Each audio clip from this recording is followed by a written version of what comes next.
Assalamualaikum. Teman-teman, tahu tidak mengapa kita diciptakan oleh Allah? Tujuan Allah menciptakan makhluknya adalah untuk beribadah kepadanya.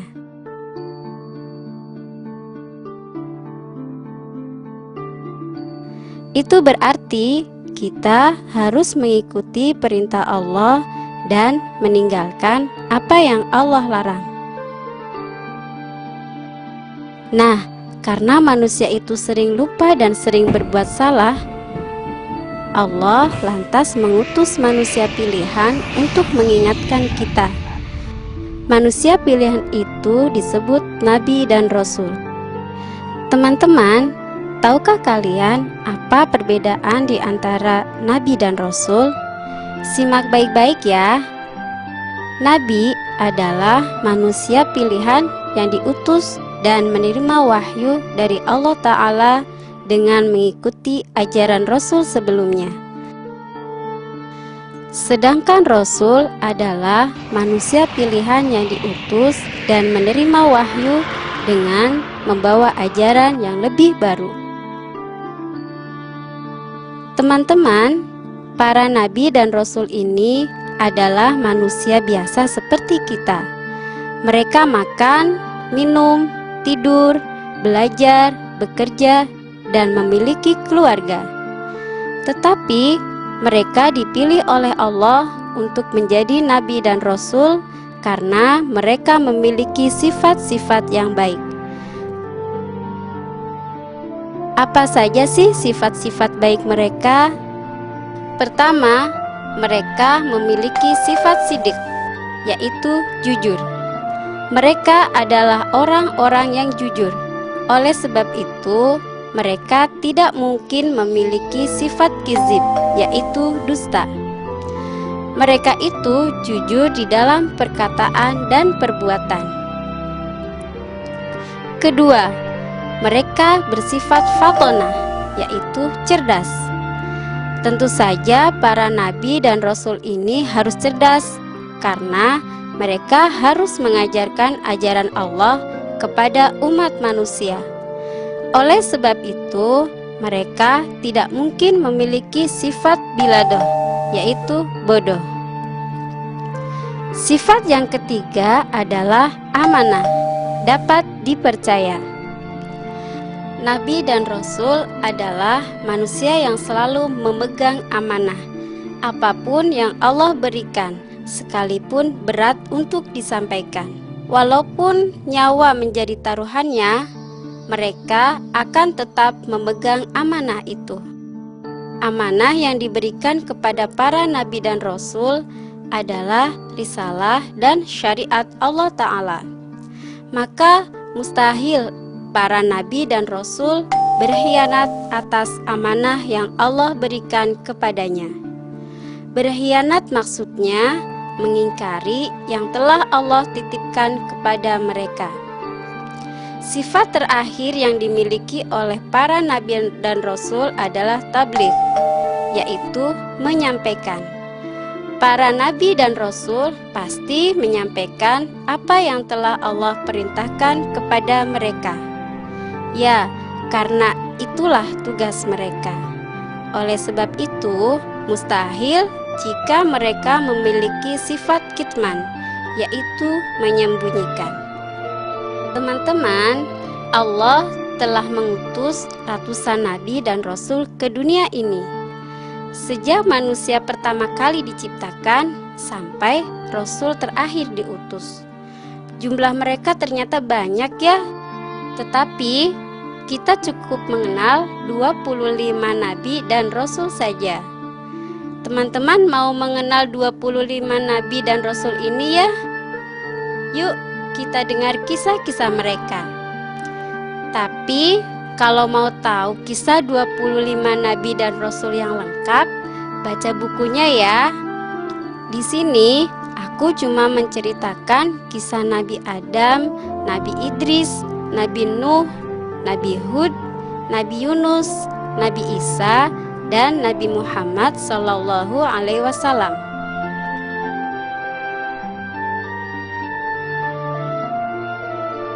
Kisah Nabi Adam.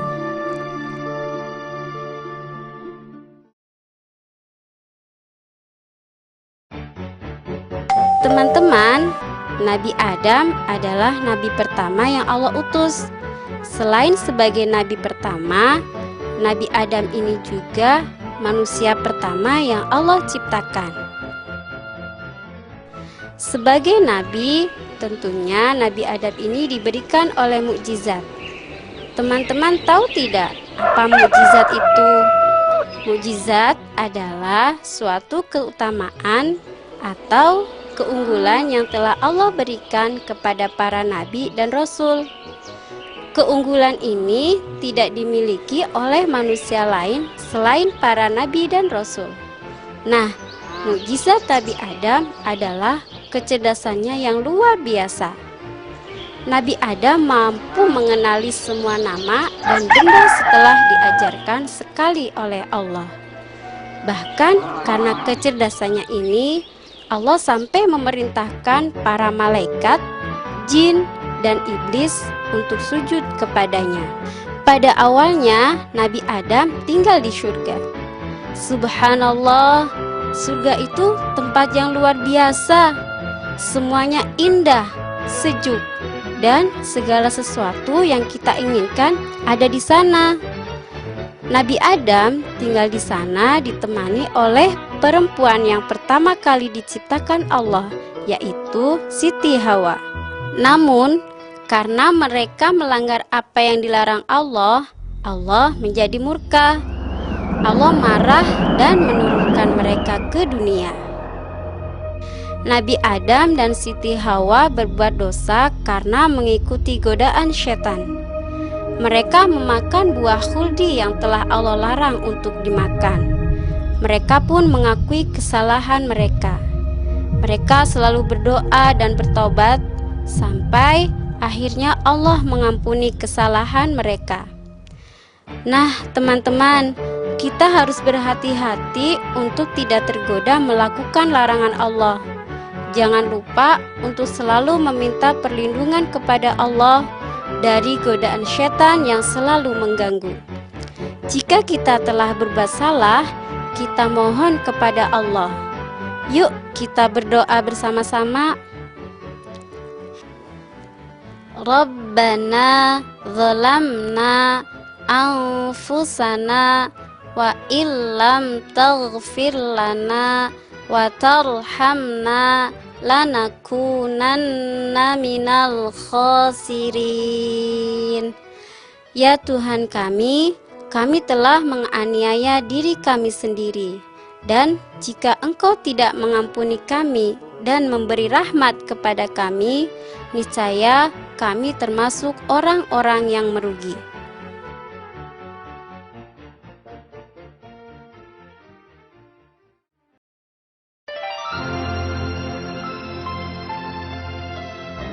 Kisah Nabi Idris.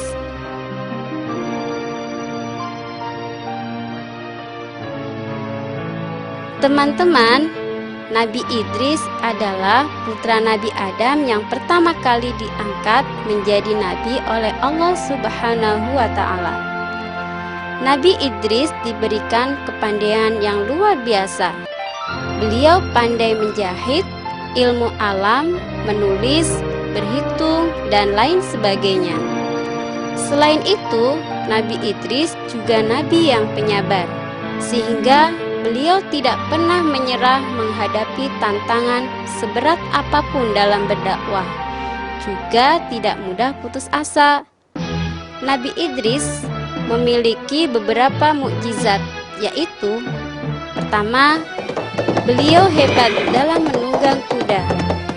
Pada waktu itu, sedikit orang yang dapat menunggang kuda. Kedua, beliau dapat menulis.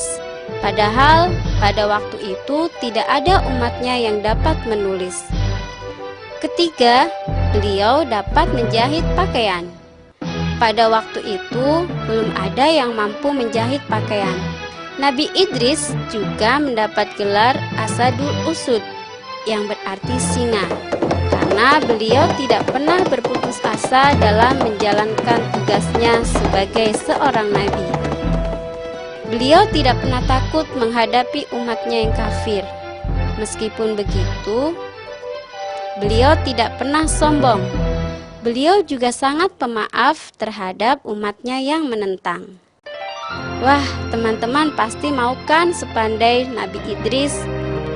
Teman-teman pasti bisa kalau teman-teman rajin belajar, juga tidak lupa berdoa, memohon kepada Allah Ta'ala.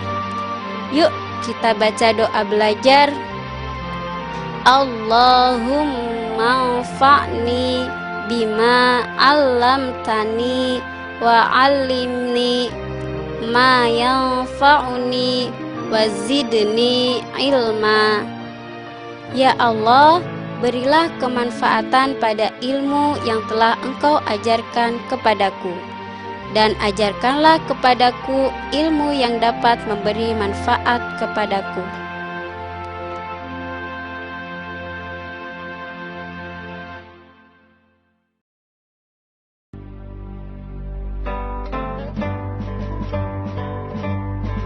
Kisah Nabi Nuh.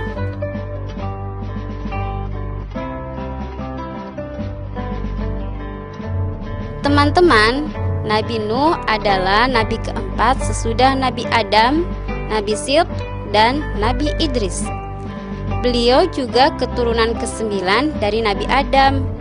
Ayahnya adalah Lamik bin Metushalih bin Idris. Nabi Nuh menerima wahyu kenabian dari Allah ketika masa fatrah, yaitu waktu kosong di antara dua rasul. Pada saat itu, para manusia mulai melupakan ajaran agama yang dibawa oleh Nabi yang meninggalkan mereka dan kembali bersyirik meninggalkan amal kebajikan. Mereka melakukan kemungkaran dan kemaksiatan di bawah pimpinan iblis. Walaupun Nabi Nuh telah berusaha sekuat tenaganya berdakwah, tetap hanya sedikit sekali dari kaumnya yang dapat menerima dakwahnya dan mengikuti ajakannya. Mereka mengingkari dakwahnya dan sama sekali tidak merelakan melepas agamanya dan kepercayaan mereka terhadap berhala-berhala mereka. Bahkan mereka berusaha hendak melumpuhkan dan menggagalkan usaha dakwah Nabi Nuh. Nabi Nuh berdakwah selama 950 tahun menyampaikan risalah Allah, mengajak mereka meninggalkan penyembahan berhala dan kembali menyembah dan beribadah kepada Allah. Namun kaumnya tidak juga mau beriman. Nabi Nuh selalu berdoa agar kaumnya mau beriman. Beliau memohon kepada Allah agar kaumnya menjadi sadar. Namun bertahun-tahun sampai ratusan tahun telah berlalu, kaumnya tetap membangkang. Nabi Nuh pun diperintahkan Allah untuk membuat kapal dan mengajak kaumnya yang beriman untuk ikut serta bersamanya. Setelah kapal itu jadi dan umat Nabi Nuh yang beriman beserta beberapa pasang binatang naik ke kapal, terjadilah bencana. Allah murka terhadap kaum Nabi Nuh yang durhaka. Mereka ditenggelamkan dalam badai dan banjir besar. Semua hancur dan tidak bersisa, kecuali hamba-hambanya yang beriman. Teman-teman, sudah dengar cerita Nabi Nuh yang luar biasa sabar kan? Bayangkan, hampir 1000 tahun berdakwah dan selalu ditentang umatnya, Nabi Nuh tetap gigih berdakwah. Nah, kita contoh ya kegigihan beliau ini. Misalnya, kita tidak mudah menyerah ketika kita mengalami kegagalan. Dalam kegagalan itu, Allah pasti selalu menolong kita. Teman-teman, berikut ini adalah doa Nabi Nuh kepada Allah. Yuk, kita baca bersama-sama. Rabbi inni a'udzubika an as'alaka ma laysa li bihi ilmun wa illa taghfirli wa tarhamni akum minal khasirin. Ya Tuhanku, sesungguhnya aku berlindung kepadamu dari memohon kepadamu sesuatu yang aku tidak ketahui. Jika engkau tidak memberi ampun kepadaku dan tidak menaruh belas kasihan kepadaku, niscaya aku akan termasuk orang-orang yang merugi.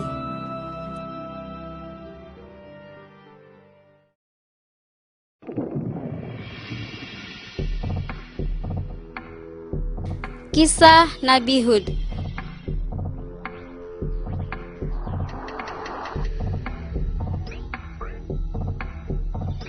Teman-teman, masih ingat kisah Nabi Nuh yang menaiki kapal bersama umatnya yang beriman? Nah, mereka diselamatkan Allah dan mendarat serta bertempat tinggal di sebelah utara Hadramaut, negeri Yaman. Mereka ini dinamakan kaum Ad. Kaum Ad adalah kaum yang sangat pandai membuat benteng yang kokoh dan kuat. Namun, setelah ditinggal wafat oleh Nabi Nuh, mereka mulai durhaka dan tidak lagi menyembah Allah. Mereka membuat patung berhala para nenek moyang mereka yang selamat dari bencana besar pada masa Nabi Nuh. Kemudian patung-patung itu mereka puja dan sembah. Oleh sebab itu, Allah mengutus seorang nabi kepada mereka. Nabi itu adalah Nabi Hud. Nabi Hud adalah keturunan Sam bin Nuh. Itu berarti Nabi Hud adalah cucu Nabi Nuh. Beliau diutus kepada kaum Ad untuk meluruskan agama mereka. Nabi Hud mulai berdakwah kepada mereka. Beliau tidak pernah menyerah untuk mengingatkan kaumnya agar kembali menyembah Allah Ta'ala. Tetapi ternyata kaum Ad sudah tidak bisa diberi peringatan. Mereka bukan hanya membantah, tapi juga menentang Nabi Hud. Apalagi mereka merasa lebih pintar, kaya, dan kuat. Karena kesombongan mereka dan kedurhakaan mereka, Allah pun menimpakan bencana kepada mereka. Pertama-tama, Allah menimpakan kekeringan kepada mereka. Ladang, sawah, ternak mereka kering semua. Mereka kekurangan air dan sumber makanan.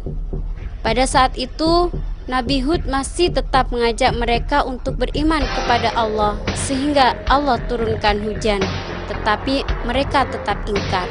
Mereka malah pergi ke berhala-berhala mereka meminta diturunkan hujan. Bencana yang Allah turunkan belum berhenti. Pada saat itu, awan mulai menghitam. Kaum Ad menyangka bahwa itu pertanda akan turun hujan. Tetapi ternyata bukan hujan yang turun untuk mengairi sawah dan ladang mereka. Malah angin topan yang kencang yang menghancurkan tempat tinggal dan bangunan megah mereka. Mereka pun binasa, kecuali Nabi Hud dan kaumnya yang beriman. Teman-teman, orang-orang yang sombong itu pasti akan merugi. Buat apa sombong? Bukankah semua kekayaan, kepandaian, dan kekuatan itu semua dari Allah? Tentu teman-teman tidak ada yang sombong ya. Nah, sebagai anak yang soleh-soleha, tentunya kita selalu bersyukur kepada Allah karena diberikan banyak nikmat. Jangan lupa baca doa bersyukur pada pagi dan sore hari ya. Yuk, kita baca doanya. Allahumma bika asbahna wa bika amsayna wa bika nahya wa bika namutu wa ilaikan nusyur. Ya Allah, denganmu kami berada pada waktu pagi, dan karenamu pula kami berada pada waktu sore, dan karenamu kami hidup, dan karenamu pula kami mati, dan hanya kepadamu kami kembali.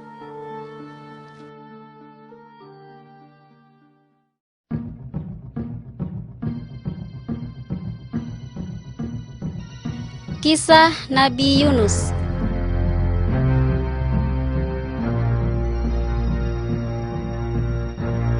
Teman-teman, tahukah kalian siapa nama lengkap Nabi Yunus? Nama lengkapnya adalah Nabi Yunus bin Matta. Beliau diutus oleh Allah untuk berdakwah kepada penduduk di sebuah tempat bernama Ninawa. Penduduk setempat bukanlah kaumnya dan bukan pula saudaranya. Jadi, Nabi Yunus diperintahkan Allah untuk berdakwah di tempat asing. Nabi Yunus mengajak mereka agar menyembah kepada Allah yang telah menciptakan mereka dan menciptakan alam semesta. Beliau juga mengajak untuk meninggalkan persembahan mereka kepada berhala-berhala yang mereka buat sendiri. Ajaran-ajaran Nabi Yunus itu bagi penduduk Ninawa merupakan hal yang baru, yang belum pernah mereka dengar sebelumnya. Karenanya, mereka tidak dapat percaya, apalagi harus menentang apa yang diwariskan oleh nenek moyang mereka dari zaman dahulu. Nabi Yunus adalah orang asing yang tiba-tiba datang dan mengajarkan hal-hal yang bertentangan dengan yang telah diajarkan nenek moyang mereka. Nabi Yunus ditantang oleh kaum Ninawa untuk mendatangkan bencana yang katanya dapat timbul karena mereka tidak mempercayai yang disampaikan oleh Nabi Yunus. Nabi Yunus tidak tahan lagi tinggal lebih lama di tengah-tengah kaum Ninawa yang tetap tidak mau mendengarkan ajakan dan dakwahnya. Beliau lalu meninggalkan Ninawa dengan rasa jengkel dan marah, seraya memohon kepada Allah untuk menjatuhkan hukumannya atas orang-orang yang membangkang dan berkeras kepala itu. Sepeninggal Nabi Yunus, penduduk Ninawa mulai melihat tanda-tanda yang mencemaskan.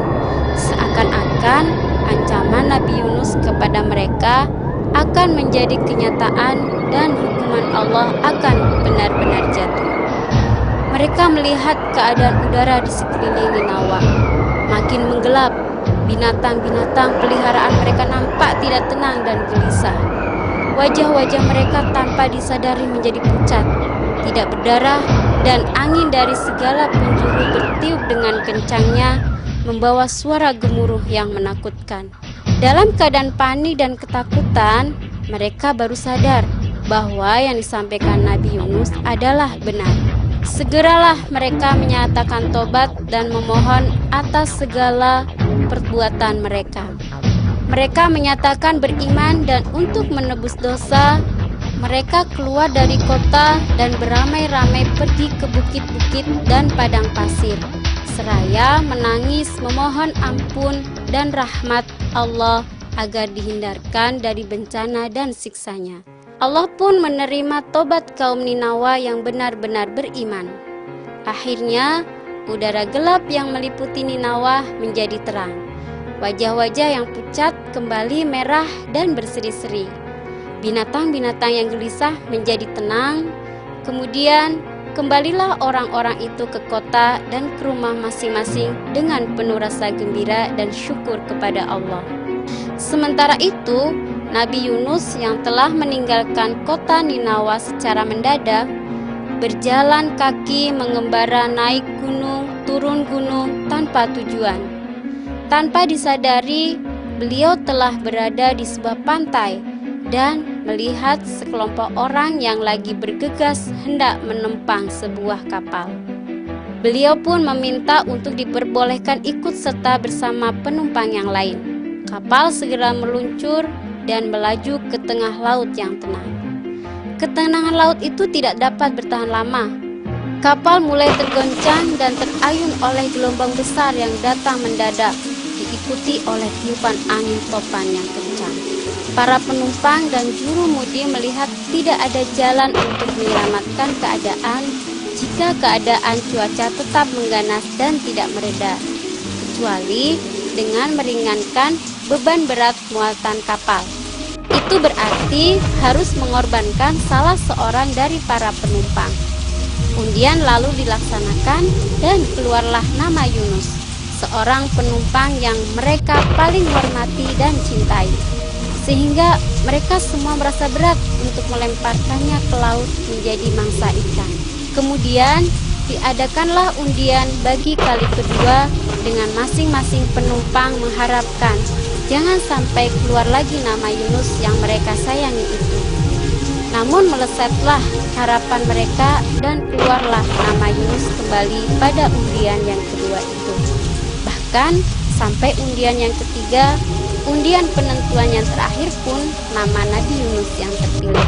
Nabi Yunus sadar bahwa pada saat itu ia telah melakukan dosa dengan meninggalkan kaum Ninawa sebelum memperoleh perkenan Allah. Sehingga mungkin keputusan undian itu adalah sebagai penebusan dosa yang ia lakukan. Kemudian ia beristikharah dan tanpa ragu segera melemparkan dirinya ke laut yang segera diterima oleh lipatan gelombang yang sedang mengamuk dengan dahsyatnya di bawah langit yang gelap gulita.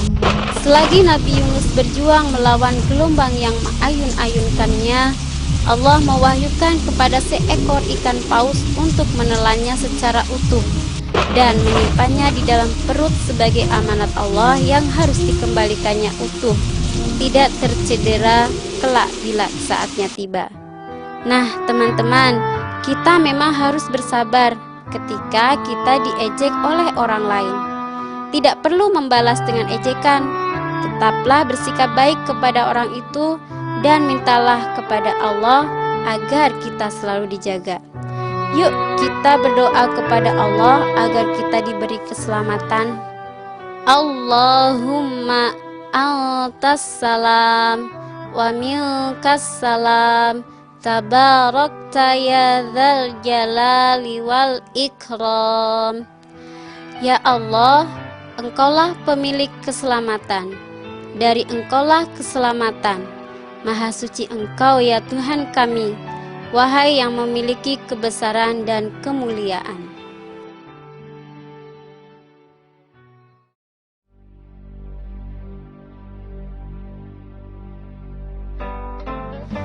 Kisah Nabi Isa.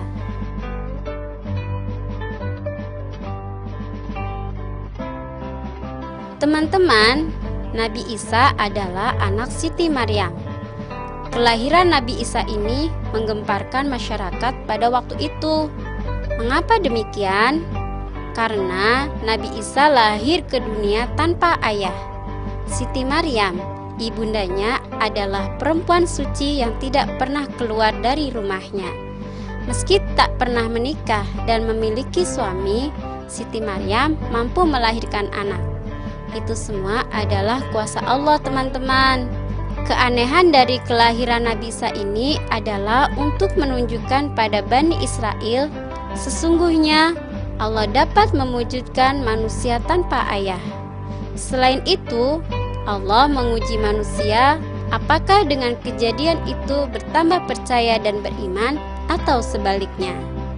Tapi kenyataannya Bani Israel malah mengakui bahwa Nabi Isa adalah anak Allah. Sungguh anggapan yang tidak masuk akal. Padahal Allah adalah Tuhan yang Maha Esa. Dia tidak beranak dan tidak pula diperanakan.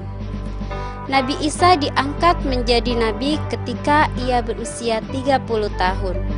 Allah menjadikannya nabi dan menurunkan kitab suci kepadanya. Kitab suci itu disebut Injil. Isi ajaran Injil adalah untuk bertauhid, beribadah hanya kepada Allah Ta'ala. Seperti nabi-nabi lainnya, Nabi Isa juga diberi mukjizat oleh Allah sebagai tanda kenabiannya. Mukjizat Nabi Isa adalah berbicara selagi masih bayi, menyembuhkan penyakit, menghidupkan orang yang telah mati, membuat burung dari tanah, dan mendapatkan makanan yang turun dari langit. Teman-teman, Nabi Isa pada waktu itu memiliki murid-murid yang mengikutinya berdakwah ke masyarakat. Tetapi ternyata ada seseorang yang tidak patuh kepada beliau. Murid ini mengikuti bisikan syaitan. Ia mengaku sebagai Nabi Isa dan merupakan anak Tuhan. Kemudian ia disalib oleh umat Nabi Isa sampai akhirnya meninggal. Sementara itu, Nabi Isa yang asli diselamatkan oleh Allah Ta'ala dan diangkat ke langit. Nah, teman-teman, selama kita belajar bersama para ibu dan bapak guru, jadilah murid yang baik, belajar yang tekun, dan patuhilah nasihat ibu dan bapak guru ya. Oh iya, setelah belajar, jangan lupa membaca doa agar ilmu yang kita pelajari bermanfaat dan tidak membuat kita sombong. Yuk kita baca bersama.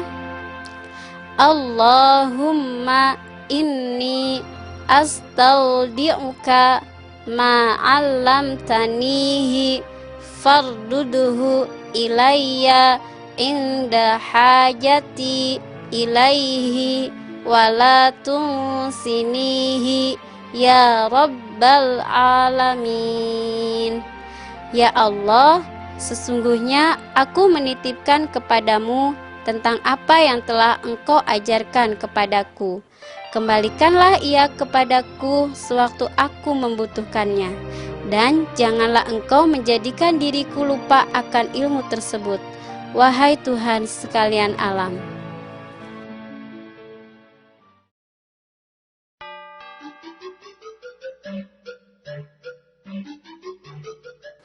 Kisah Nabi Muhammad.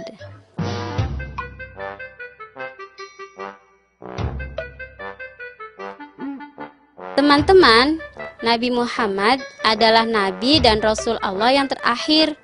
Beliau lahir sekitar tahun Gajah atau tahun 570 Masehi di Mekah dan wafat pada 8 Juni 632 di Madinah, yaitu ketika beliau berumur 63 tahun. Ayahnya bernama Abdullah bin Abdul Muttalib dan ibunya bernama Aminah binti Wahab. Ayahnya telah meninggal dunia ketika beliau berada di dalam kandungan. Dan ketika Nabi Muhammad berusia 6 tahun, ibunya pun meninggal dunia. Nabi Muhammad kecil diasuh oleh kakeknya, Abdul Muttalib. Ketika kakeknya juga meninggal dunia, beliau akhirnya diasuh oleh pamannya, Abu Thalib. Selama diasuh pamannya, beliau ikut berdagang bersamanya, juga bekerja sebagai penggembala kambing. Setelah dewasa, beliau menjadi seorang pemuda yang disenangi banyak orang karena kejujurannya. Nabi Muhammad akhirnya menikah dengan seorang wanita pengusaha yang kagum akan kejujuran dan kerja keras Nabi Muhammad. Nabi Muhammad diangkat menjadi nabi ketika berusia 40 tahun. Beliau menerima wahyu pertama di Gua Hiro ketika menyendiri di sana. Sejak itulah beliau mulai berdakwah kepada umat manusia. Mukjizat Nabi Muhammad yang terbesar adalah Al-Quran, yaitu kitab suci umat Islam. Isinya adalah pedoman hidup manusia sesuai perintah Allah Subhanahu wa Ta'ala. Ya, karena isinya adalah kalimat langsung yang Allah ucapkan. Nah, teman-teman, sebagai umat Nabi Muhammad yang baik, tentunya kita selalu mencontoh sifat baik Nabi Muhammad. Kita juga senang membaca dan mempelajari Al-Quran. Sesudah membaca Al-Quran, jangan lupa membaca doa ini ya. Allahumma arhamni bil Qur'an waj'alhu li imama wa nuran wa hudaw wa rahmah. Allahumma dzakkirni minhu ma nasitu wa 'allimni minhu ma jahiltu warzuqni tilawatahu ana al-laili wa atrafan nahari waj'alhu li hujjatan ya rabbal alamin. Ya Allah, rahmatilah aku dengan berkah Al-Quran. Jadikanlah ia pimpinan bagiku, cahaya, petunjuk, dan rahmat. Ya Allah, Ingatkanlah aku melalui Al-Quran apa yang aku lupa. Ajarkan kepadaku melaluinya apa yang aku tidak tahu. Berilah aku kefahaman dari membacanya pada waktu malam dan siang. Jadikanlah ia bagiku hujjah, wahai Tuhan semesta alam. Demikian kisah 25 para nabi dan rasul, teman-teman. Assalamualaikum.